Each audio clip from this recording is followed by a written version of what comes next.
The grand ballroom shimmered under crystal chandeliers, their light refracting into a kaleidoscope of colors across the polished marble floor. Clara Bennett stood near the edge of the crowd, her fingers curled loosely around a glass of champagne she hadn't touched. Her blonde curls were swept up in an elegant twist, but strands had already begun to escape, framing her delicate face. She wore a pale silver gown that caught the light like moonlight on water, beautiful, yet almost weightless against her slender frame. Her father's voice echoed faintly from earlier that evening. "Smile more, Clara. You're here to be seen, not heard." She hated nights like this, hated the way people stared at her as though she were some fragile doll meant only for display. But tonight felt worse. Maybe it was the oppressive heat radiating off too many bodies crammed into one space, or the suffocating scent of expensive perfume masking something darker beneath. Whatever it was, Clara couldn't shake the feeling that something wasn't right. Her phone buzzed in her clutch, a text from her best friend, Sophie, asking if she'd survived the gala yet. Clara managed a small smile as she tapped out a reply. "Still alive? Barely." As she raised her head, her gaze drifted toward the terrace doors. Someone stood there, silhouetted against the night sky. He was tall, broad-shouldered, his profile sharp and unreadable even from a distance. There was something about him, an air of danger, that made her hesitate before turning away. Just then her phone buzzed again. Startled, she fumbled with it, dropping it onto the floor. As she bent to pick it up, she instinctively snapped a quick photo of the man outside. It wasn't until later, scrolling through her camera roll, that Clara realized what she'd captured. In the dim glow of the garden lights, the man appeared to be crouched over something, a black duffel bag half open, its contents obscured but unmistakably sinister. Her breath hitched. That wasn't just any man. It was Lucien Blackwood, the infamous sculptor whose macabre art had earned both awe and fear in equal measure. And now, thanks to a careless click, she documented him disposing of evidence linked to a crime. Hours later, Clara stepped out of the elevator into her sleek penthouse apartment. The soft hum of the city below filtered through the floor-to-ceiling windows, casting long shadows across the minimalist decor. She kicked off her heels by the door and walked barefoot to the kitchen, where she poured herself a glass of water. Her mind kept circling back to the photograph. Who was he? What had she stumbled upon? Before she could dwell further, the lights flickered, then went out completely. Clara froze, her heart pounding in her chest. "Hello," she called out, her voice trembling despite her attempt to sound calm. The darkness seemed to press closer, swallowing the familiar shapes of her home. She reached for her phone on the counter, her thumb hovering over the flashlight icon when a sudden movement behind her sent her whirling around. Too late, a pair of strong hands clamped down on her arms, pinning them to her sides. Panic surged through her veins as she struggled, kicking wildly, but his grip was unyielding. "Stop fighting," came a low, gravelly voice close to her ear. "You'll only make this harder." Clara's breath hitched as she twisted her neck to see him, the same man from the gala. His piercing gray eyes glinted in the faint moonlight streaming through the windows. Up close, he looked even more menacing, his jawline sharp enough to cut glass, his expression cold and calculating. "Who are you?" she demanded, her voice shaking. "What do you want?" He didn't answer immediately. Instead, he studied her, his gaze sweeping over her face as though searching for something. When he finally spoke, his tone was clipped, devoid of emotion. "You shouldn't have taken that picture." Her stomach dropped. So he knew. Of course he did. Somehow, impossibly, he knew. I didn't mean to," she stammered, trying to buy time. "I wasn't paying attention." "Enough," he interrupted sharply, tightening his hold on her wrists. "You've caused enough trouble." For a moment, they stared at each other, locked in a silent battle of wills. Clara's mind raced, desperate for a way out. Then, Summoning every ounce of courage she possessed, she spat, "If you're going to kill me, get it over with. I'm not afraid of you." To her surprise, his grip loosened slightly, and for the first time, something flickered in his eyes. Curiosity, maybe even amusement. "Kill you?" he repeated softly, almost mockingly. "No, Miss Bennett. You're far too valuable dead." Before she could process his words, he pressed a damp cloth over her mouth and nose. Chloroform. Her vision blurred, her limbs went limp, and everything faded into blackness. When Clara woke, the world was moving. She blinked groggily, disoriented, her head throbbing with a dull ache. The leather seat beneath her was cool against her skin, and the faint scent of pine filled the air. Slowly, painfully, she pieced together fragments of memory. The gala, the photograph, the man who'd abducted her. Fear clawed at her throat as reality sank in. She glanced sideways at him. He sat rigidly in the driver's seat, his hands gripping the wheel with precision. Even in profile, he exuded power and control, his presence overwhelming. Forcing herself to sit up straighter, she cleared her throat.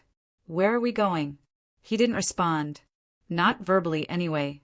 But his knuckles whitened slightly on the steering wheel, betraying irritation or perhaps tension. "You can't keep me here forever," she tried again, injecting false bravado into her voice. "People will notice I'm missing." This time he spared her a glance, his lips curving into a sardonic smirk. "Not if they believe you ran away." The casual cruelty of his response hit her like a slap. Run away. From what? Her gilded cage of a life? Before she could retort, the car slowed, pulling through wrought iron gates that creaked ominously as they opened. Beyond them lay a sprawling estate, shrouded in mist, its Gothic architecture looming like a specter against the night sky. As they parked in front of the mansion, Lucien exited the vehicle without a word, rounding it to open her door. Clara hesitated, her pulse racing. Every instinct screamed at her to run. But where would she go? They were miles from civilization, surrounded by dense woods that seemed to swallow sound whole. Reluctantly, she stepped out, her legs still wobbly from the chloroform.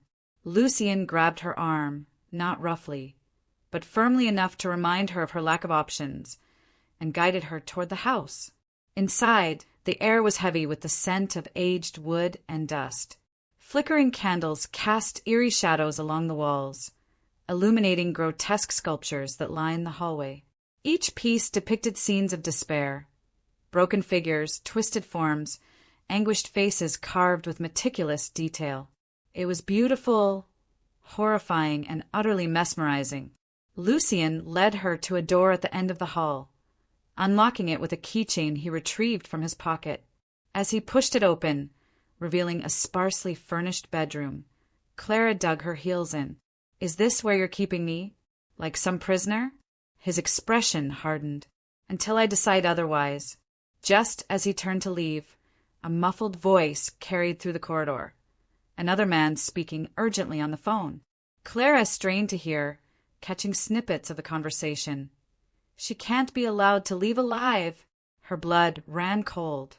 Escape might not just be difficult, it might be impossible.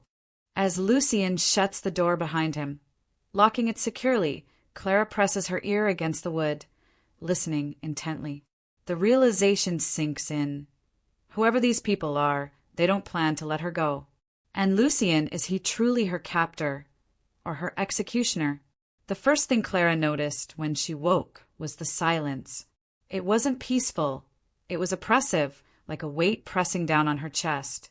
Her head throbbed faintly, a dull reminder of the chloroform that had stolen her consciousness hours earlier. Blinking against the dim light filtering through heavy curtains, she took stock of her surroundings. The room was sparse, but not entirely devoid of character. A wrought iron bed frame stood beneath her, its cold elegance matching the rest of the mansion's Gothic aesthetic. The walls were bare except for one small painting, a haunting depiction of a woman staring into an abyss, her face twisted with despair. It felt less like art and more like a warning. Clara sat up slowly, her body stiff from sleeping in unfamiliar clothes. She swung her legs over the side of the bed, testing the floorboards beneath her feet. They creaked softly, breaking the suffocating quiet. That sound alone made her freeze, half expecting Lucien to burst in at any moment. Her stomach churned as memories flooded back. The gala, the photograph, the abduction. She clenched her fists, nails digging into her palms as anger began to override fear. How dare he do this to her? Who did he think he was? Before she could dwell further, the door opened abruptly. Lucien stepped inside, his tall frame filling the doorway. His presence was overwhelming, even without effort. He carried himself with predatory grace, every movement deliberate and controlled. In his hand he held a tray with a glass of water and a plate of plain toast. "Eat," he commanded, setting the tray down on a nearby table. His voice was low and devoid of warmth, leaving no room for argument. Clara crossed her arms defiantly. "I'm not hungry." He turned to face her, his piercing gray eyes locking onto hers. There was no trace of amusement now, only cold calculation. "You'll need your strength if you're going to survive here." "Survive?" she echoed bitterly. "What exactly are you planning to do with me?" "That depends on you," he replied cryptically. He leaned against the wall, arms folded across his broad chest. "For now, understand this, you're not leaving. Don't try escaping or contacting anyone. If you do—" He let the threat hang in the air, unfinished but unmistakable. Clara swallowed hard, forcing herself to meet his gaze. "And why should I trust you to keep me alive?" A flicker of something passed over his features. Annoyance? Regret? She couldn't tell. "You don't have to trust me," he said finally. "But if you value your life, you'll obey." With that he turned and left, closing the door behind him with a soft click. Moments later, she heard the lock turn. Trapped again. Hours passed, or maybe it was days. Clara lost track of time in the windowless room. Hunger eventually won out, and she nibbled reluctantly at the dry toast, washing it down with sips of water. The monotony was maddening, but curiosity gnawed at her. Who was Lucien Blackwood, really? And what secrets lay hidden within these walls? When he finally returned, it wasn't with food this time. Instead, he unlocked the door and gestured for her to follow him. "Come," he ordered. "You can't stay cooped up forever." She hesitated, unsure whether to comply or resist. But staying locked in the room felt unbearable, so she rose cautiously and followed him into the hallway. As they walked, Clara couldn't help but notice the sculptures lining the corridors. Each piece seemed darker than the last. Twisted forms screaming silently, faces frozen in agony. They weren't just macabre, they were deeply personal, as though each one told a story only Lucien understood. One sculpture caught her eye more than the others. A man kneeling beside two shattered figures, his expression raw with grief. Something about it tugged at her heartstrings, though she couldn't say why. "What is this?" she asked quietly, pointing to the piece. Lucien froze, his jaw tightening imperceptibly. For a long moment he didn't answer. Then, in a voice barely above a whisper, he said, "It's none of your concern." His reaction intrigued her even more. Whatever pain he carried, it ran deep, and it shaped everything about him. Determined to learn more, Clara pressed on. "These aren't just random designs. They mean something to you." He shot her a sharp look, warning her to drop the subject. But instead of backing down, she met his glare head-on. "You abducted me, dragged me here, and expect me to sit quietly while you play mind games? Fine, but don't act surprised when I start asking questions." To her surprise, a flicker of respect, or perhaps amusement, crossed his face. Still, he remained silent, leading her further into the labyrinthine estate. Eventually, they reached a library unlike anything Clara had ever seen. Floor to ceiling, shelves groaned under the weight of ancient books, their spines cracked and faded with age. A massive oak desk dominated the center of the room, cluttered with papers and sketches. One corner held a stack of old newspapers, yellowed with time. Curiosity got the better of her. While Lucien busied himself organizing some files, Clara wandered toward the newspapers, flipping idly through them. She stopped short at a headline that sent chills down her spine. Tragedy strikes renowned artist. Wife and child murdered in apparent mob hit. Below the headline was a photo of Lucien, younger, happier, standing beside a smiling woman and a little girl who looked no older than 5. The article detailed how their bodies were found in their home, riddled with bullets. Rumors swirled that mob ties were involved, but no arrests were ever made. Clara's breath hitched as she stared at the image. So this was the source of his pain, the reason behind those haunting sculptures. No wonder he seemed so broken. "You shouldn't be looking at that," Lucien growled, suddenly appearing behind her.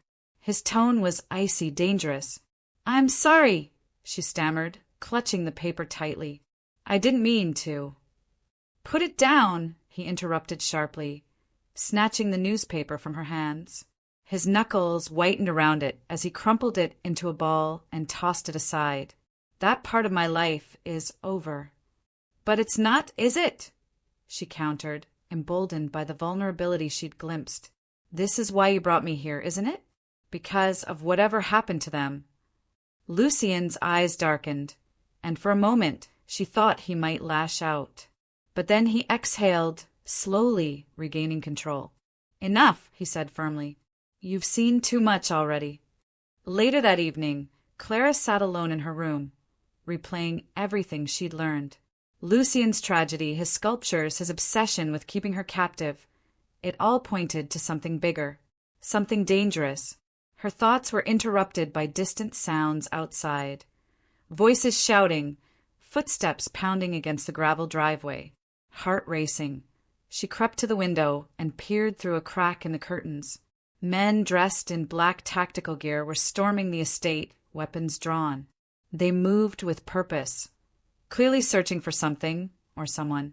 Panic surged through her veins. Were they here for her? Or for Lucien? Footsteps echoed in the hallway outside her door. She spun around just as Lucien entered, his expression grim. "Stay here," he ordered, gripping her shoulders tightly. "No matter what happens, don't leave this room." "What's going on?" she demanded, her voice trembling. "Who are they?" "They're Moretti's men," he admitted reluctantly. "They think you have evidence that could destroy him." Before she could respond, gunfire erupted outside. Shouts filled the air as chaos descended upon the mansion. Lucien hesitated for a split second, torn between protecting her and defending his territory. "Please," Clara whispered, her wide eyes pleading. "Don't leave me." Something softened in his gaze, but only briefly. Without another word, he slipped out of the room, leaving her alone once more. As the sounds of battle grow louder, Clara presses herself against the wall, heart pounding. Will Lucien protect her, or use her as leverage to save himself? And will either of them survive the night? Gunfire echoed through the mansion like rolling thunder, each shot reverberating off the stone walls and sending shards of fear coursing through Clara's veins. She pressed herself against the cold wooden door of her makeshift prison, straining to hear what was happening outside. Muffled shouts and the crash of furniture being overturned suggested chaos spreading rapidly through the house. Her mind raced. Was Lucien still alive? Had he abandoned her to face these intruders alone? Or worse, had he been captured or killed? Suddenly, a loud bang shook the floor beneath her feet. It sounded like a door splintering under brute force, followed by heavy boots stomping closer. Clara's breath hitched as she realized they were coming for her. Before panic could fully take hold, the door burst open. 2 men in tactical gear stormed in, their weapons raised and faces obscured by masks. One barked orders at her in a harsh, guttural voice, while the other grabbed her roughly by the arm. "Where's Blackwood?" one demanded, shaking her violently. Clara opened her mouth to respond, but was cut short when a shadow moved swiftly behind them. In an instant, Lucien appeared, wielding a broken chair leg like a weapon.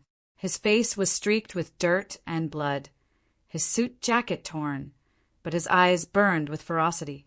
With a swift motion, he struck the first man across the back of the head, sending him sprawling to the ground. The second turned just in time to meet a brutal punch to the jaw, dropping his gun in the process. Lucien didn't hesitate. He scooped up the fallen firearm and aimed it squarely at the dazed mercenary. "Don't move," he growled, his voice low and lethal. Clara watched in stunned silence as Lucien deftly disarmed both men, tying their hands with zip ties he must have scavenged earlier. When he finally turned to her, his expression softened slightly, though pain lingered in his eyes. Blood seeped from a gash on his forehead, and his left arm hung limply at his side, clearly injured. "You're hurt," she whispered, instinctively reaching toward him before pulling back. The tension between them crackled like static electricity. "I'm fine," he snapped, wincing as he adjusted his stance. "We need to move.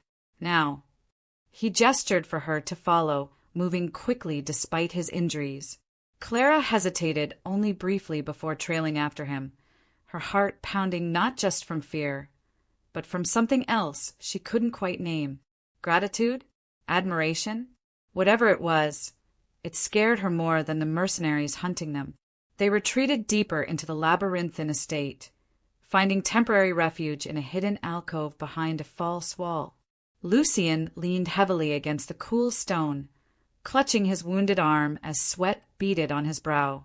Clara knelt beside him, torn between wanting to help and fearing his wrath if she overstepped. "What now?" she asked softly, glancing nervously toward the entrance. Moretti's men weren't far behind. She could hear their voices growing louder. "We wait," Lucien replied tersely. "They'll think we fled upstairs. By the time they realize otherwise, we'll be gone."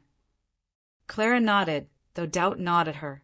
How could they possibly escape with him injured like this? And where would they even go? As they sat in tense silence, her gaze drifted to a small wooden chest tucked into the corner of the alcove. Curiosity got the better of her, and she reached for it without thinking. Before she could open it, Lucien's hand shot out, grabbing her wrist. "Don't touch that," he warned, his tone sharp enough to make her flinch. "Why not?" she challenged, yanking her hand free. "You've kept me locked up here like some prisoner, yet you won't explain anything. What are you hiding?" For a moment, he looked as though he might lash out, but instead, he sighed deeply, running a bloodied hand through his tousled hair. "It's complicated," he muttered. "That's not good enough," Clara shot back, emboldened by adrenaline and frustration. "If we're going to survive this, I deserve answers." Lucien stared at her, his gray eyes stormy with conflict. Finally, he relented. "Fine. Open it." Inside the chest was a collection of letters and photographs, all tied together with frayed string. Clara picked up one of the letters, her hands trembling as she unfolded it. The handwriting was jagged, angry strokes that spoke of desperation. "You betrayed us, Blackwood. Your defiance will cost you everything." She looked up at him, confusion etched across her features. "What does this mean?" "It means Moretti killed my family," he admitted bitterly, his voice cracking under the weight of years of grief. "Not because of anything I did directly, but because I refused to follow his orders. They died because of me." Clara felt her stomach drop. So Lucien wasn't the monster she'd assumed him to be. He was a victim too, just like her. Once the immediate danger passed, Clara insisted on helping Lucien tend to his wounds. Despite his protests, she cleaned and bandaged the gash on his forehead, her touch surprisingly gentle. As they worked together in uneasy silence, she began piecing together fragments of his tragic past and realizing how much they had in common. But even as trust tentatively blossomed between them, Clara couldn't shake the feeling that there was still more to uncover. While Lucien rested in a nearby room, She slipped away to explore further. Her instincts led her to a locked door at the end of a dimly lit hallway. After several minutes of searching, she found a key hidden beneath a loose floorboard. The room beyond was unlike any other in the mansion. It was smaller, almost claustrophobic, its walls covered in photographs. Hundreds of them, all of her. Some were recent, taken during her daily routines, walking her dog, shopping, attending events. Others were older, capturing moments she hadn't even realized anyone had witnessed. Her breath caught in her throat as realization dawned. Lucien hadn't abducted her randomly. He'd been watching her for months. Before Clara can process what she's discovered, footsteps echo down the hallway. Lucien appears in the doorway, his expression unreadable. "I see you found my secret," he says quietly, closing the distance between them. "Now, what are you going to do about it?" Clara stood frozen, her heart hammering against her ribs as Lucien closed the distance between them. The photographs lining the walls seemed to mock her now, each one a silent testament to how thoroughly he'd invaded her life. Her hands trembled as she clutched one of the images, a candid shot of her laughing at a cafe, unaware that someone was watching. "I see you found my secret," Lucien said again, his voice low and measured, though tension crackled beneath the surface. He stopped just short of reaching for her, his arms hanging loosely at his sides. Despite his calm demeanor, there was an edge to him, a mix of guilt and defensiveness that made Clara's stomach churn. "Why?" she demanded, her voice shaking with equal parts anger and fear. "Why were you following me? How long has this been going on?" Lucien hesitated, his jaw tightening. For a moment, it seemed like he might evade the question entirely, but then he exhaled sharply, running a hand through his disheveled hair. "You remind me of her," he admitted, his tone laced with raw vulnerability. "My wife." The admission hit Clara like a punch to the gut.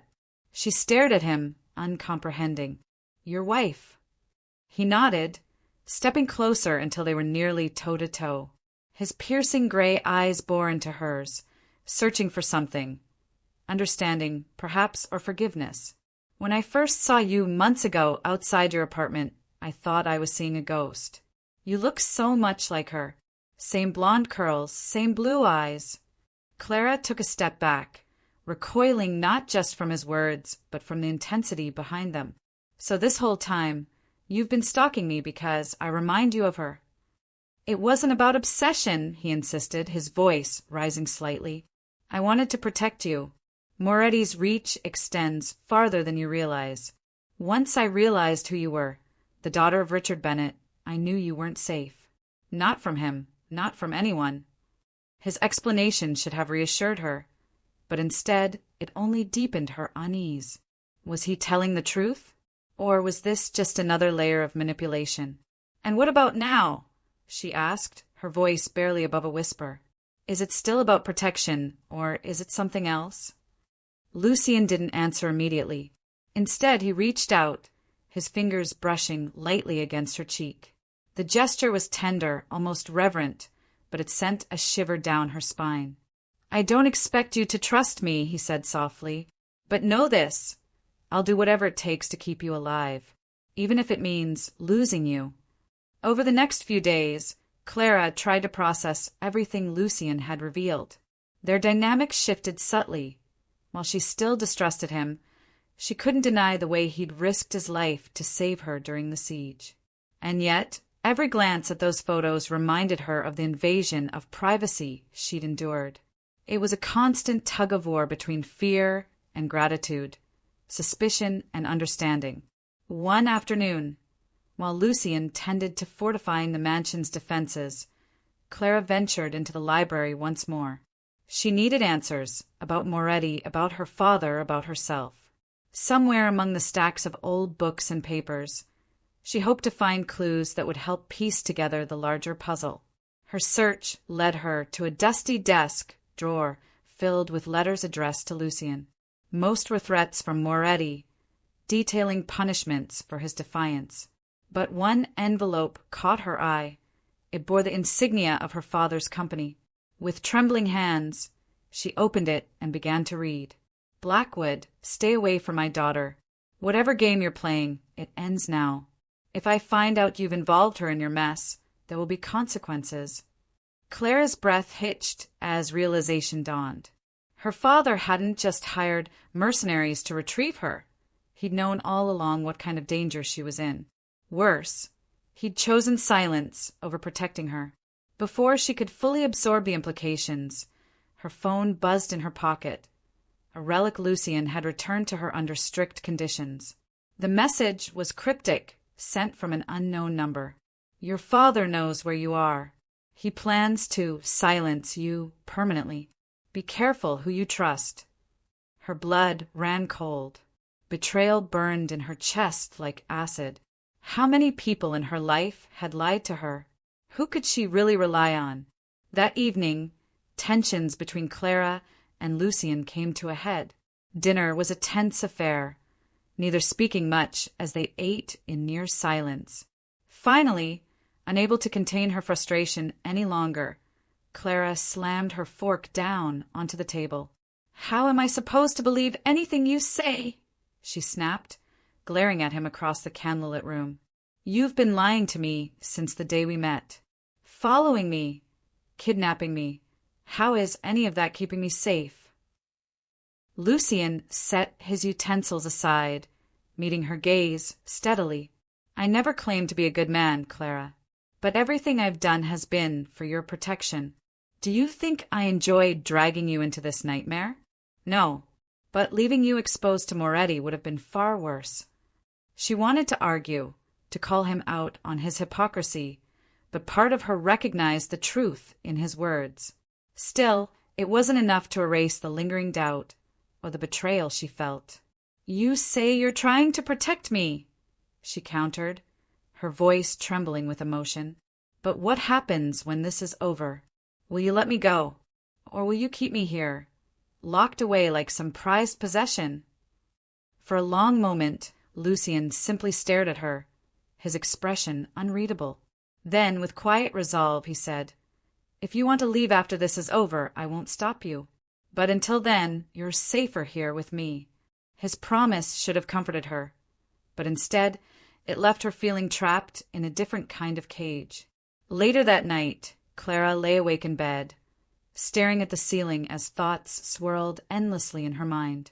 Sleep eluded her, replaced by a gnawing sense of unease. Something felt off, though she couldn't quite put her finger on it. Then she heard it, a faint creak from somewhere downstairs. At first, she dismissed it as Lucien moving around, but when the sound repeated, louder this time, her instincts screamed danger. Grabbing the flashlight she'd kept nearby, she crept to the door and cracked it open just enough to peer into the hallway.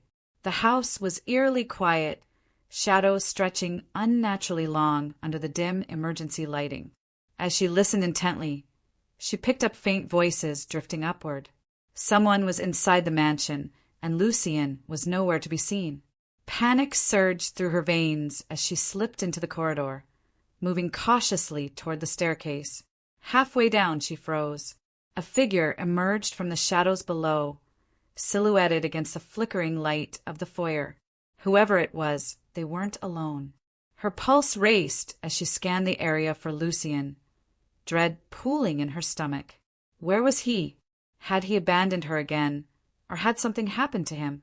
Just as Clara considers retreating to hide, a chilling voice calls out from behind her. Looking for someone, Miss Bennett? She whirls around to face the intruder, flashlight beam illuminating a masked figure holding a gun pointed directly at her chest. The flashlight beam trembled in Clara's hand as the masked figure advanced, his gun trained unwaveringly on her chest. Her breath hitched, panic clawing at her throat like a living thing. She took a step back, then another, her bare feet slipping slightly against the polished hardwood floor. "Don't move!" The intruder growled, his voice low and guttural. "Or I'll put a bullet in you right now." Clara froze, her mind racing for a way out. The hallway stretched endlessly behind her, offering no immediate refuge. But then she remembered the library. It was closer than her room, with its heavy oak doors and maze-like shelves.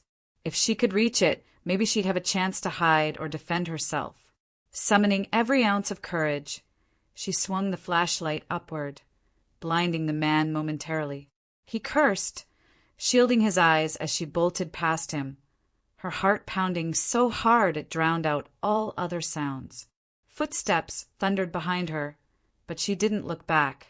Instead, she focused on reaching the library door, yanking it open just as a shot rang out, splintering the wood inches from her head. She stumbled inside, slamming the door shut and locking it before pressing her back against it, trembling violently. For a moment, there was silence, then the sound of fists pounding against the other side. They were coming for her.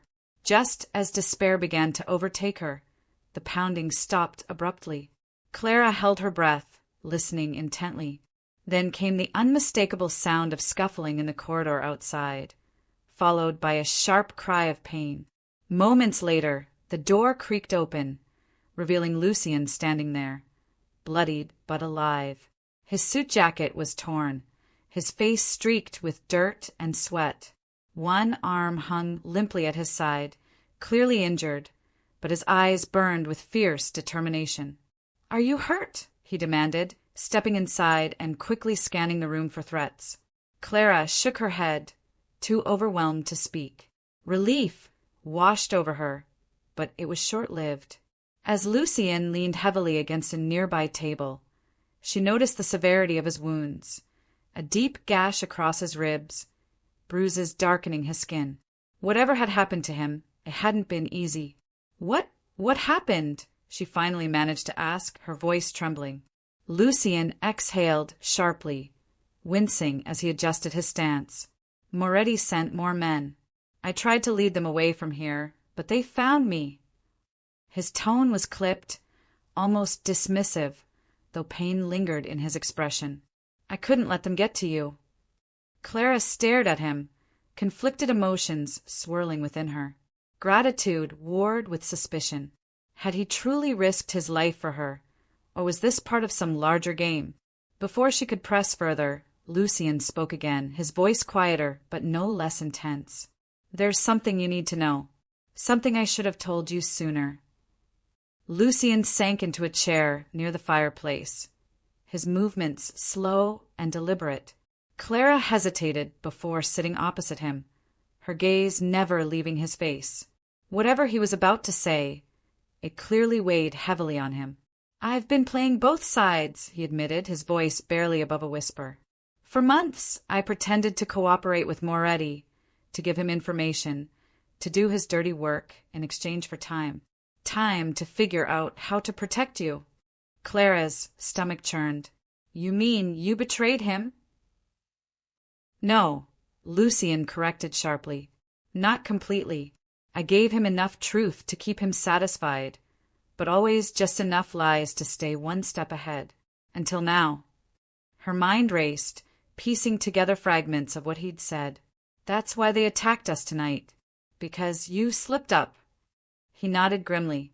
"And because someone tipped them off about your location." Her breath caught. "Who?" Lucien hesitated, guilt flashing across his features. "Your father." The words hit her like a physical blow. Clara rose to her feet, pacing the length of the room as anger and betrayal surged through her veins. How could he? Why would he do this? "He's desperate," Lucien explained, his tone weary. "Moretti has dirt on him, evidence of illegal deals, corruption. Your father knew you'd stumbled onto something dangerous when you photographed me. By exposing your connection to me, he hoped to shift Moretti's focus away from himself."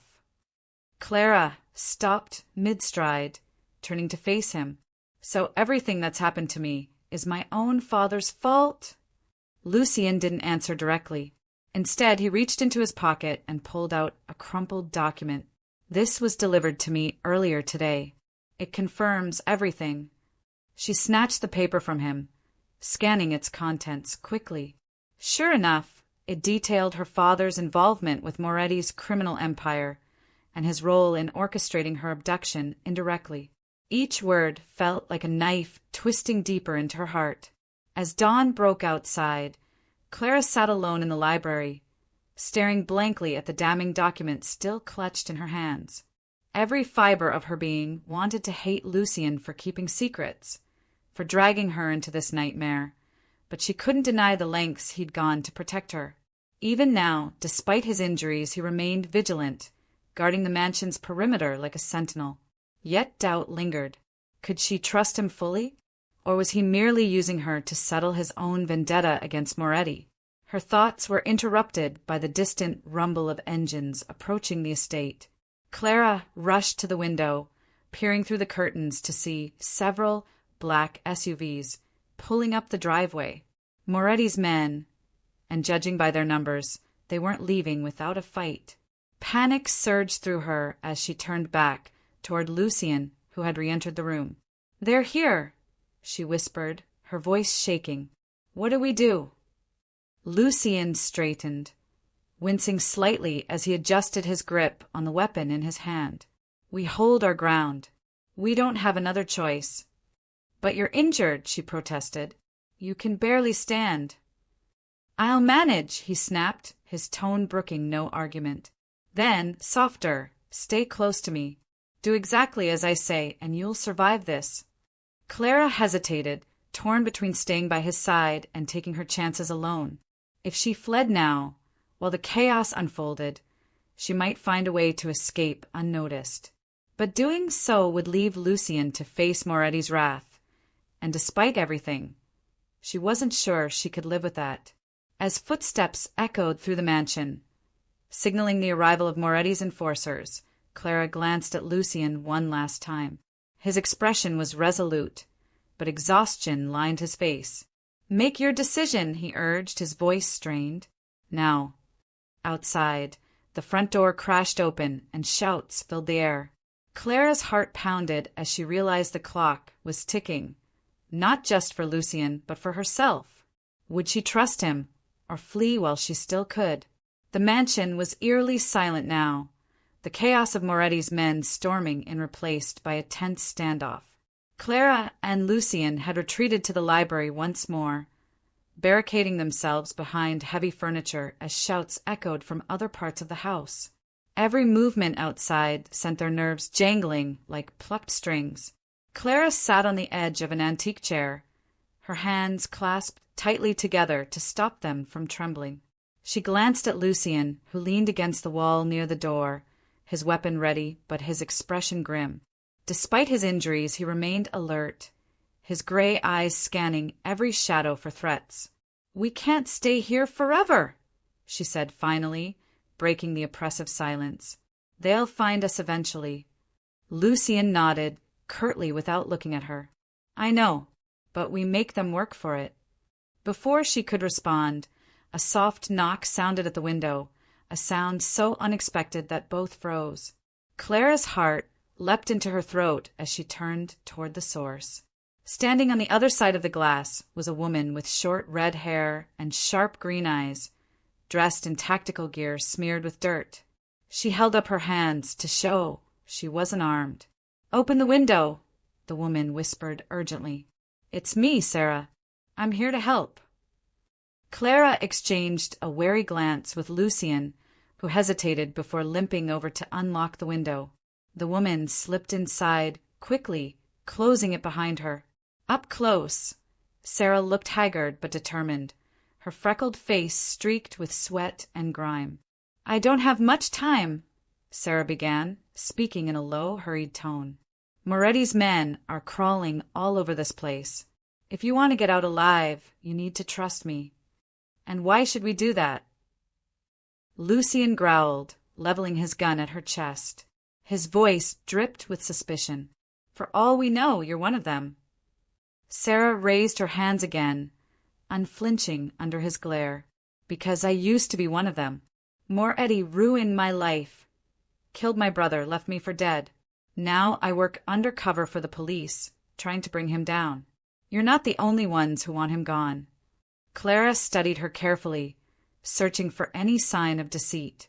There was something raw and genuine about Sarah's desperation, something that resonated with her own fear and anger. Slowly, she stood, stepping between Sarah and Lucien.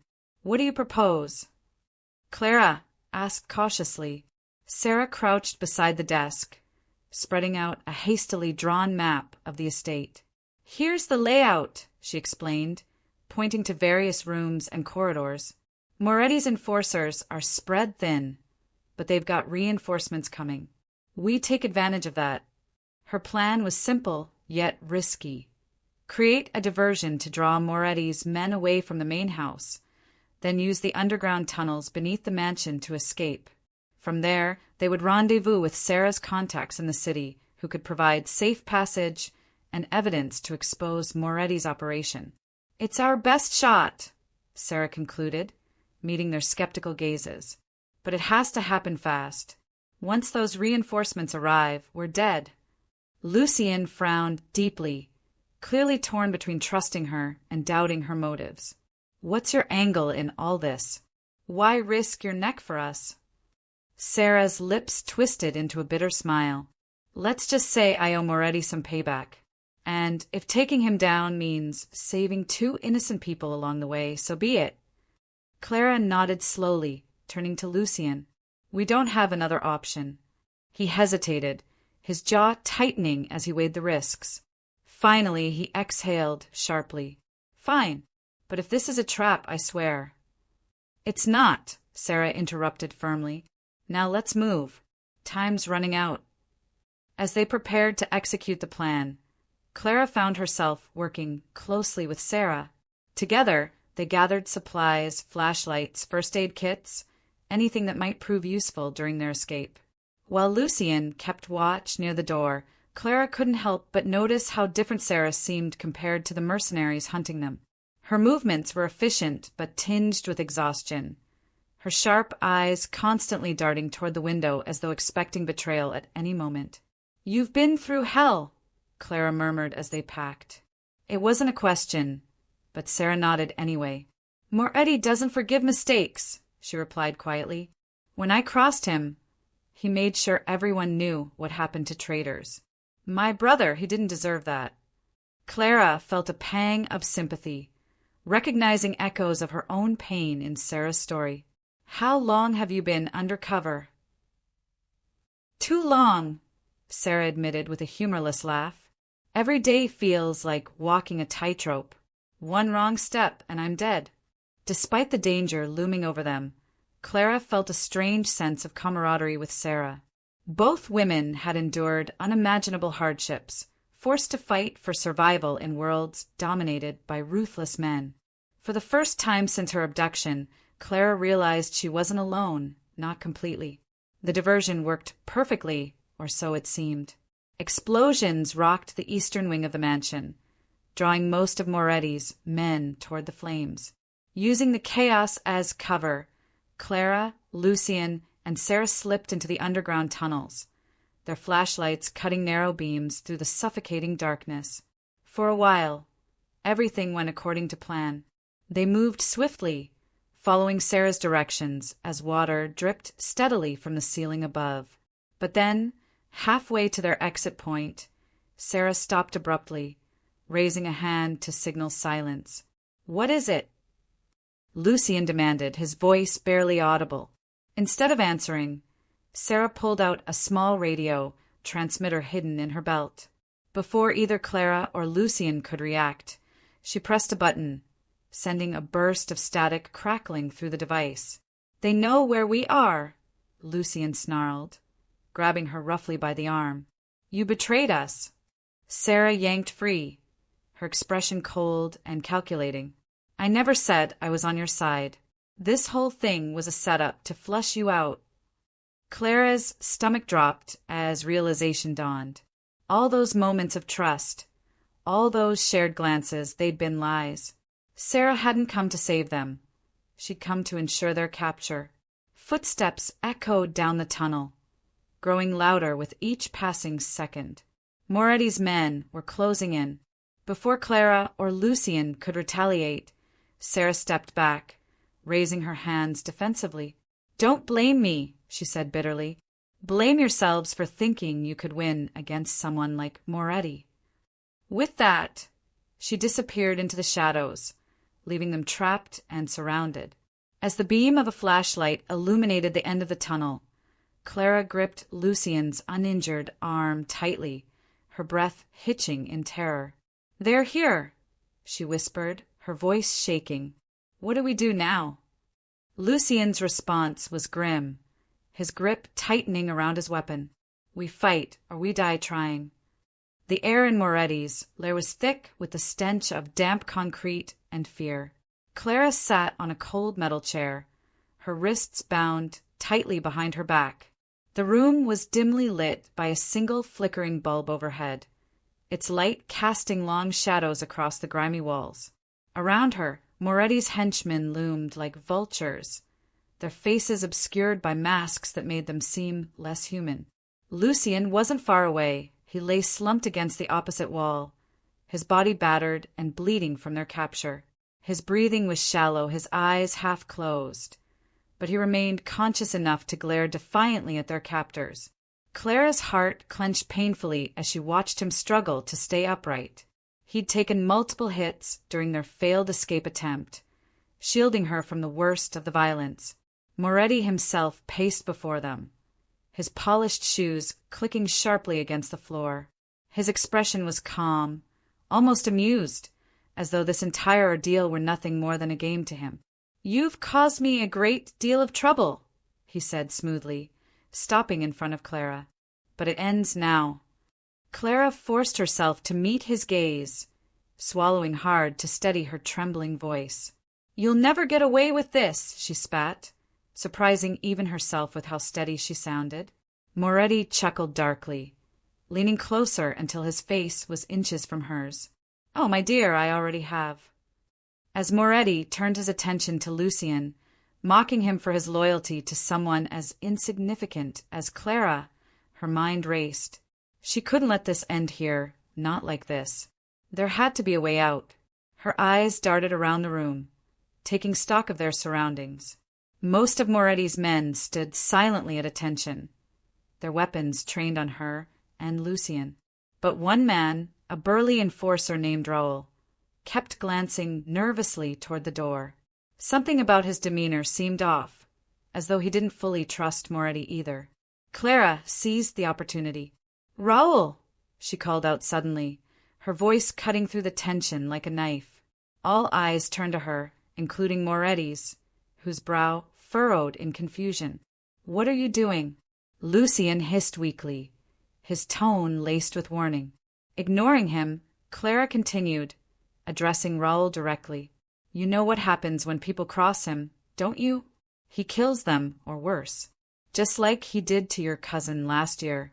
Raoul stiffened visibly, his grip tightening on his weapon. Moretti spun toward him, his calm facade cracking slightly. "What nonsense is this?" "It's true." Clara pressed, her voice rising with urgency. "Ask him yourself. Or better yet, ask why he hasn't been paid in months despite following your orders without question." For a moment, silence hung heavy in the air. Then Raoul stepped forward, his gun now aimed squarely at Moretti. "She's right," he growled. "I'm done taking orders from you." Panic flashed across Moretti's face as chaos erupted. Other henchmen began arguing among themselves, some siding with Raoul, others remaining loyal to Moretti. In the confusion, Clara lunged for a nearby pipe lying forgotten on the ground, using it to smash the chains binding her wrists. "Lucien!" she shouted, rushing to his side. "Can you stand?" He nodded grimly, wincing as she helped him to his feet. Together, they stumbled toward the exit, dodging stray bullets and shouts as the room descended into full-blown anarchy. Outside, the night air was cool and refreshing after the suffocating confines of the lair. Clara supported Lucien as they staggered down a narrow alleyway, their pursuers hot on their heels. Though weakened, Lucien still managed to guide them toward a hidden van parked nearby, one Sarah had arranged as part of her double cross, unaware it would become their only lifeline. They reached the vehicle just as headlights illuminated the street behind them. Moretti's remaining loyalists were closing in, their weapons raised and ready to fire. "There's no time," Lucien rasped, pushing Clara toward the driver's seat. "Go. Now." "No," Clara protested, tears streaming down her face. "I'm not leaving you." Lucien cupped her cheek gently, his touch surprisingly tender despite the blood staining his fingers. "You have to. You're the only one who can finish this." Before she could argue further, he shoved her into the van and slammed the door shut. As she fumbled with the ignition, he stepped out into the open, drawing the attacker's fire with a defiant roar. Bullets tore through the night, striking him repeatedly as he shielded her escape. Clara screamed his name, slamming her foot on the gas pedal as the van roared to life. Through the rearview mirror, she watched as Lucien collapsed onto the pavement, his body motionless amidst the chaos. Hours later, Clara stood outside the police station, clutching the incriminating photo she'd managed to retrieve from Lucien's belongings. Her hands trembled as she handed it over to the authorities, along with evidence linking her father to Moretti's criminal empire. By morning, news outlets would report Victor Moretti's arrest and Richard Bennett's exposure as a corrupt businessman tied to organized crime. But none of it brought her peace. Exhaustion weighed heavily on her shoulders as she returned to the safe house provided by Sarah's contacts. Alone in the dimly lit living room, she sank onto the couch, cradling her knees to her chest as sobs racked her body. Lucien's sacrifice haunted her every thought, the way he'd pushed her away, ensuring her survival at the cost of his own. She replayed their final moments together over and over, each memory a fresh wound reopening in her heart. Just as sleep threatened to claim her, Clara noticed something peculiar. On the coffee table beside her lay a folder containing documents Sarah had left behind, including surveillance photos taken days earlier. One image caught her eye, a close-up of a hand bearing a faint scar. It was identical to the one Lucien had shown her weeks ago during their uneasy alliance. Her breath hitched as realization dawned. Could it be possible? Was Lucien still alive? Months had passed since the night Lucien sacrificed himself to save her. The world outside had moved on. Victor Moretti was behind bars, her father's empire dismantled, and Clara Bennett was finally free of the gilded cage that once defined her life. Yet, despite reclaiming her independence, a part of her remained tethered to the past. Clara stood on the balcony of her modest apartment, sipping coffee as dawn painted the city skyline in hues of gold and pink. Her blonde curls were pulled back into a loose bun, and she wore simple jeans and a sweater, a far cry from the designer dresses she'd once been forced into. Gone was the fragile socialite. In her place stood a woman who had faced death, betrayal, and loss and survived. But survival came at a cost. Every quiet moment was haunted by memories of Lucien. The way his piercing gray eyes softened when he looked at her, the weight of his sacrifice pressing down on her chest like an unshakable burden. She told herself it was over, that he was gone, but deep down she couldn't let go. Not completely. Her phone buzzed on the table inside, pulling her from her thoughts. It was Sophie, her best friend, checking in as usual. "How are you holding up?" Sophie asked, concern evident in her voice. "I'm fine," Clara replied automatically, though the lie tasted bitter on her tongue. "Just adjusting." "Adjusting takes time," Sophie said gently. "You've been through hell. Don't rush yourself." Clara nodded, even though Sophie couldn't see her. After hanging up, she leaned against the railing, staring out at the bustling streets below. Life went on for everyone else, but for her it felt like standing still. Later that afternoon, Clara decided to visit the park, a place she'd avoided since returning to the city. It was where she used to walk her dog before everything changed, a sanctuary of sorts. As she strolled along the winding paths, surrounded by autumn leaves crunching underfoot, she allowed herself a rare moment of peace. and then she saw him. At first, she thought it was a trick of the light, a shadowy figure leaning against a tree, partially concealed by distance and foliage. But as she squinted, her breath caught in her throat. There was no mistaking those broad shoulders, that sharp profile, or the faint scar on his hand as he adjusted his gloves. Lucien. Her heart pounded wildly as she hesitated, torn between disbelief and hope.